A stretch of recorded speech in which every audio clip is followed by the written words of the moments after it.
Nella puntata precedente, Ulisse, dopo aver lasciato la terra dei Feaci, è stato riportato a Itaca mentre dormiva profondamente.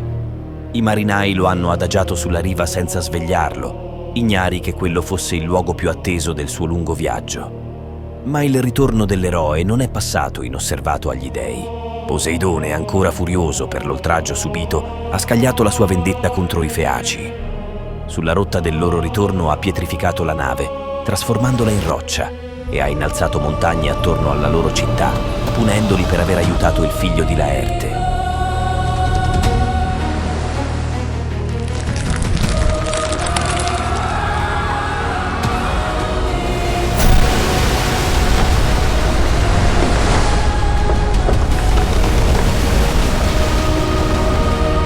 Intanto Ulisse si è svegliato sulla spiaggia, confuso e incapace di riconoscere la sua patria.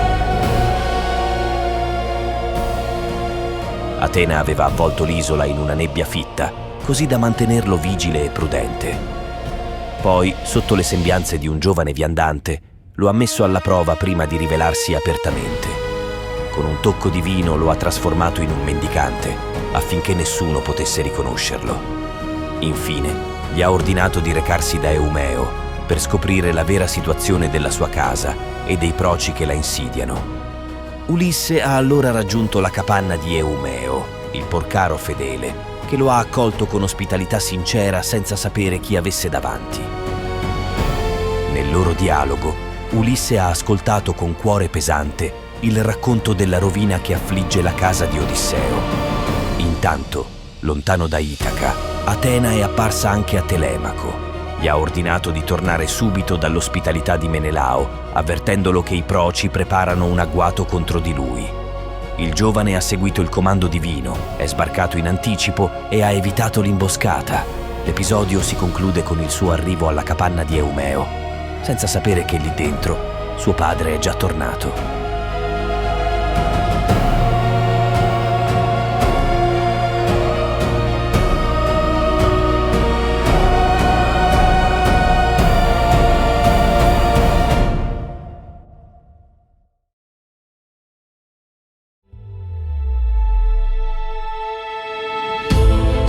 L'Odissea prende forma come una trilogia cinematografica.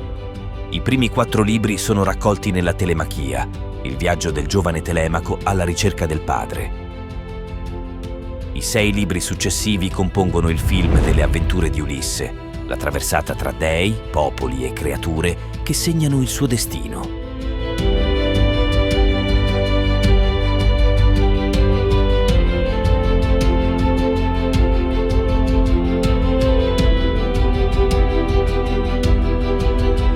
Il terzo capitolo, il ritorno a Itaca, è oggi in lavorazione e completerà l'intero percorso dell'eroe. I primi 2 film sono disponibili sul sito ufficiale come opere complete, pensate per essere possedute e conservate. Non episodi, ma i pilastri di una stessa saga. Un modo per vivere la storia nella sua forma più organica e cinematografica.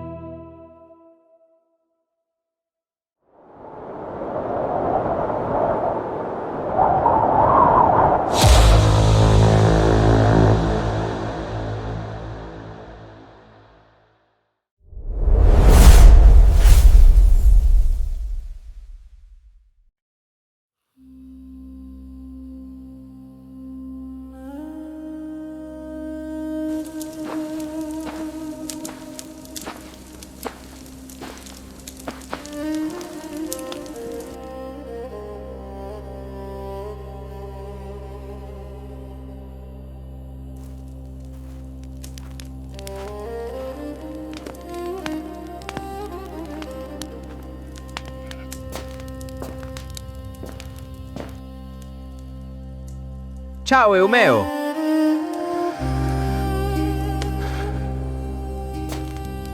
Telemaco, figlio mio! Finalmente! Non ti aspettavo così presto. Che sollievo vederti sano e salvo, mio principe. Eumeo, dimmi, mia madre è ancora a palazzo? Si è promessa a qualcuno dei proci? No, è lì. Ti aspetta. e aspetta ancora il ritorno di tuo padre. Eumeo, chi è questo ospite? Un cretese. Ha viaggiato ovunque. Dice di essere sfuggito a una nave dei Tesproti. Gli ho dato riparo. Straniero. Non posso ospitarti alla mia reggia. I proci hanno fatto del mio palazzo il loro banchetto. Ma ti darò una tunica, un mantello, dei calzari, una spada. E qualcuno ti accompagnerà dove desideri. E tu, perché non fai nulla? Perché non li scacci? Il palazzo è tuo. Sono solo, non ho fratelli. Gli itacesi temono i proci. Sono tanti, troppo armati, troppo arroganti. Da solo non puoi. Va subito da mia madre. Falle sapere che sono tornato da Pilo. E dille che sto bene. Fu allora che Atena parlò, ma solo Ulisse udì la sua voce. Ulisse, vieni fuori. Agli occhi degli altri nulla era accaduto.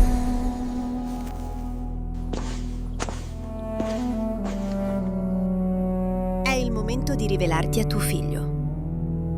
Insieme dovrete pensare al modo di cacciare i proci.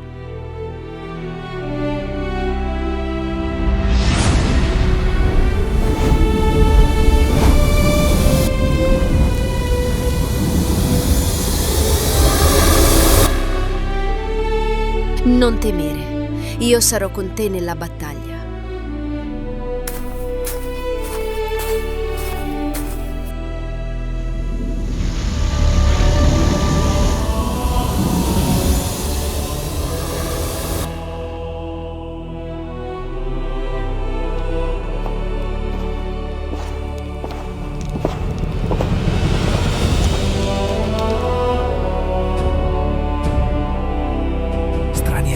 Chi sei? Sembravi un mendico, ora sei un dio. Se sei un immortale, proteggimi. Dimmi perché sei venuto. Telemaco, non sono un dio. Sono tuo padre. Sono Ulisse. Oh, padre!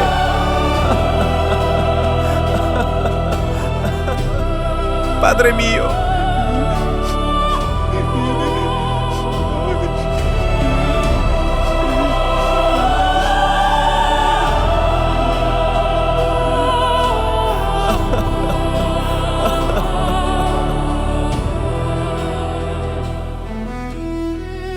Nel frattempo, Eumeo avanzava rapido verso la regina per portarle notizia del ritorno del giovane principe.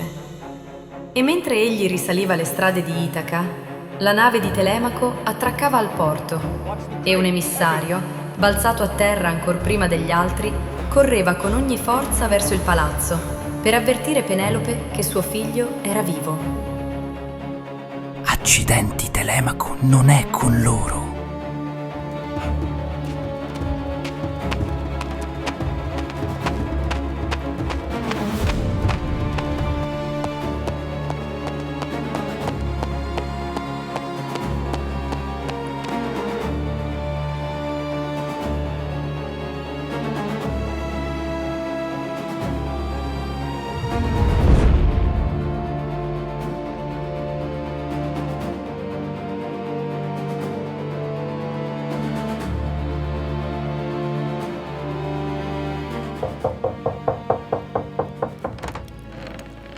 Mia regina, perdona la mia intrusione, ma porto importanti notizie.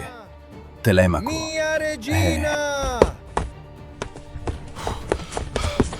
Parla, avanti. Telemaco, è vivo! La sua nave è rientrata all'alba, mia regina. Gli uomini stanno sbarcando ora al porto. Mi hanno inviato a correre fin qui per avvertirvi. Era questo che eri venuto a dirmi, Eumeo. Sì, mia regina. È tornato in salvo. E mi ha mandato avanti per non lasciarvi in ansia. Grazie a entrambi. E ora andate e proteggetelo finché non sarà qui. Sarà fatto, mia regina.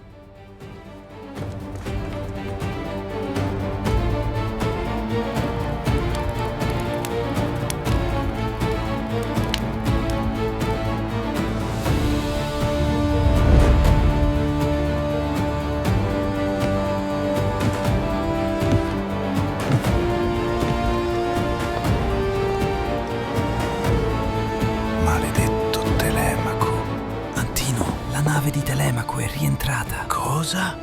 E Telemaco. Ne sono certo, non era a porto.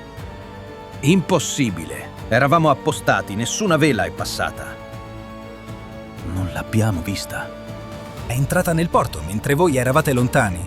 Qualcuno lo ha avvertito. Deve essersi infilato da un'altra parte. Telemaco è più furbo di quanto pensassi, ma non sfuggirà a lungo. Raduna tutti i proci. Ci vediamo a palazzo. Mentre l'isola mormorava del ritorno di Telemaco, Ulisse, ancora celato nelle spoglie del mendico, svelava al figlio il piano destinato a cambiare il destino di Itaca.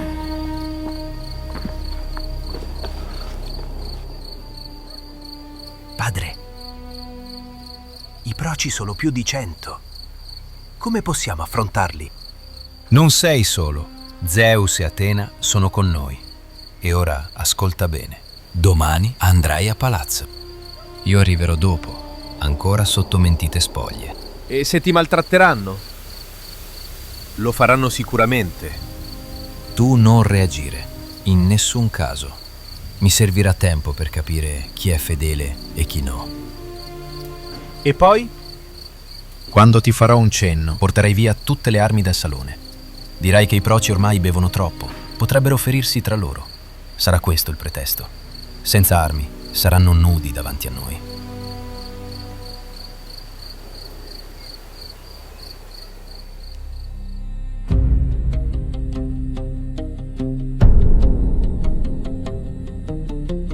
Venite più tardi, quando il sole sarà più mite.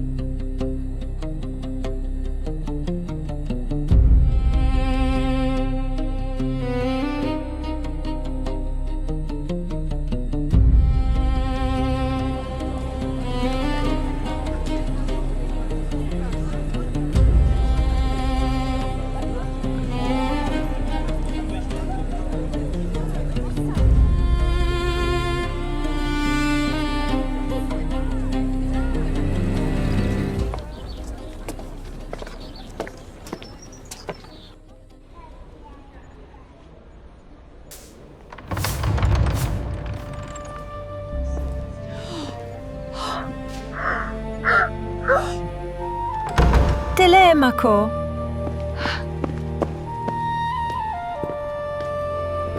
Ciao Euriclea! Oh Telemaco!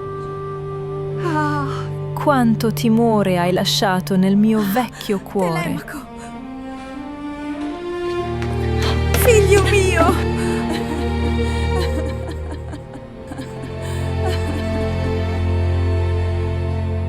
Perché sei partito senza dirmelo? Parleremo più tardi. Torna nelle tue stanze e prega Zeus che scacci i proci da questa casa. Fai come ti dico.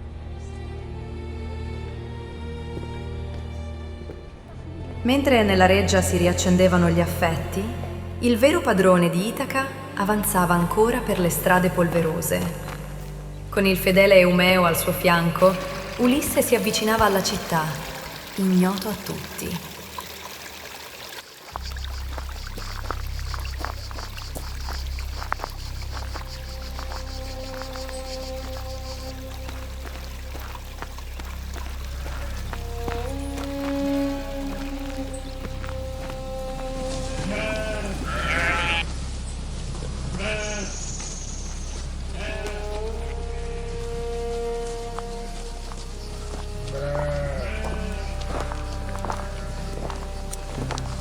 Guarda chi incontro.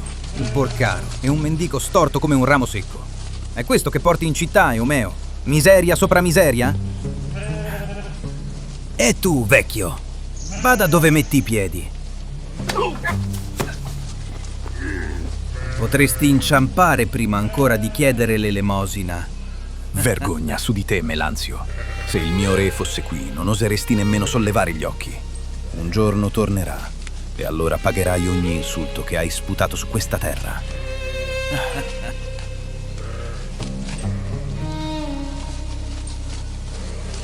Il tuo re? Sepolto tra i pesci ormai. Itaca ha nuovi padroni, porcaro. E tu lo sai bene.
Povero Argo. Un tempo correva come il vento. Nessuno si prende più cura di lui. Aspetta il suo padrone, anche adesso. Il cuore dei cani è più fedele del nostro.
Ma guarda chi arriva, il vecchio che ho trovato per strada.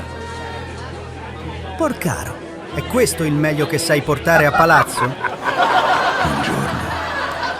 Un giorno pagherai ogni parola. Che vi costa dargli un pezzo di pane? Non vi farà male un gesto di umanità. Telemaco, nella tua casa si aggirano più mendicanti che servi. Vuoi davvero ospitarli tutti? Signore, dammi qualcosa. Anch'io sono stato ricco un tempo, ma gli dei mi hanno spezzato.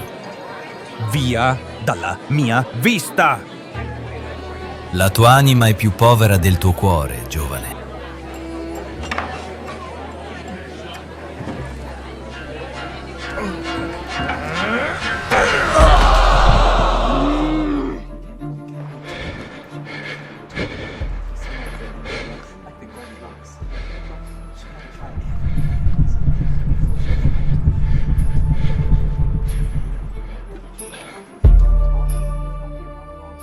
Gli dei vedono quando si colpisce chi non può difendersi.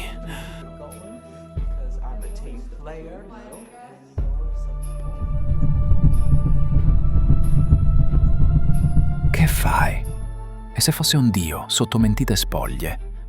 Porti rovina su tutti noi.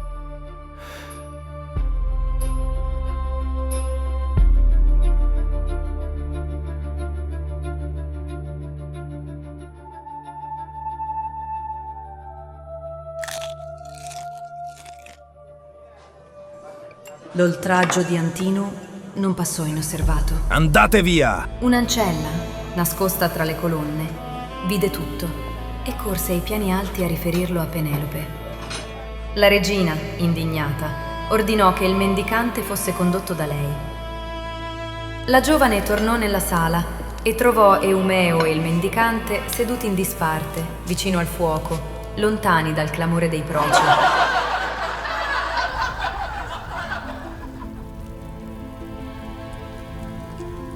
Straniero, Penelope vuole incontrarti. Dille che verrò al calare del sole, quando i proci avranno lasciato la sala.